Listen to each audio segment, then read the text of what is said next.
Vous savez, monsieur, comment le garage est important dans la vie d'un homme. Et c'est souvent maintenant le seul lieu où tu puisses te sauver. Soit pour aller te faire sécher dans ton char ou encore arranger tes affaires. Oui, mais là encore, faut-il que l'homme ait le goût d'aller dans son garage. Si veut se pas faire chialer par madame qui descend dans le garage et qui dit « Mon Dieu, c'est à l'envers ici, il va falloir que je m'occupe. » Ben, c'est vrai que si c'est à l'envers et que s'il y a une voiture et qu'on essaie de rentrer la voiture, ça ne fonctionne pas parce qu'il y a trop de choses. Ben, il y a des solutions, effectivement. Alors, ce qu'on dit aux gens, c'est que vous pouvez récupérer cet espace. J'ai souvent quelque chose comme 400 pieds carrés qui peut devenir une entrée où on dépose les manteaux d'hiver, les bottes d'hiver quand on reçoit, qu'on peut tenir un party de famille improvisé parce qu'il pleut cette journée-là et on ne l'avait pas prévu. Nos monstres veulent faire du tricycle à moins 20 degrés. On peut les envoyer dans le garage si on a un garage qui ressemble à celui-là. Alors, on comprend que le garage devient multifonctionnel. Pour y arriver, il faut d'abord faire le ménage. Le ménage, ça commence par une vente débarras.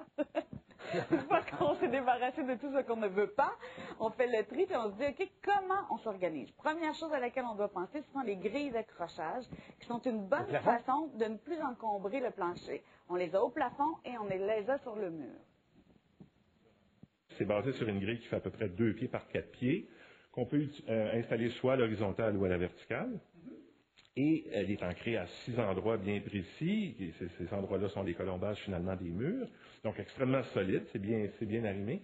Et c'est là-dessus qu'on vient accrocher toute une série de crochets, supports, paniers, tablettes et tout ça, qui sont divisés en 3 grandes familles. Le jardinage, sport et loisirs, et puis tout ce qui est outils là, pour l'intérieur et l'extérieur de la maison.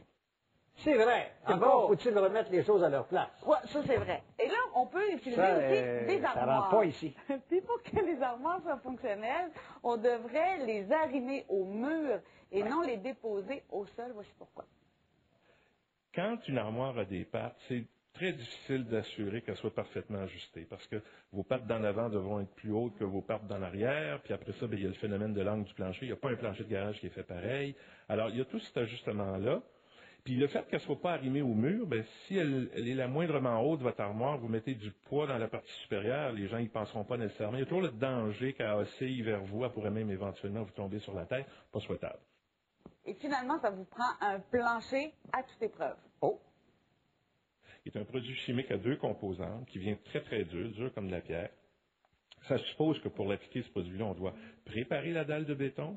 Donc, on doit créer la bonne aspérité. Donc, on va mécaniquement préparer la dalle et par la suite, on va appliquer cet époxyde à 100% en couches successives. Ce produit-là, ça s'entretient avec de l'eau. Il n'y a pas besoin de détergent ou autre produit. Et le montant est? Ben, pour un garage exactement comme celui que vous avez vu, double c'est du 1000, 5 c'est 5000. Mais on peut tout acheter séparément. Clé en main. Qu'on y va progressivement. Cadeau de fête des pères, de Noël et de fête d'anniversaire. Les détails sur notre site, sur... Ben oui, sur votre blog, bien sûr.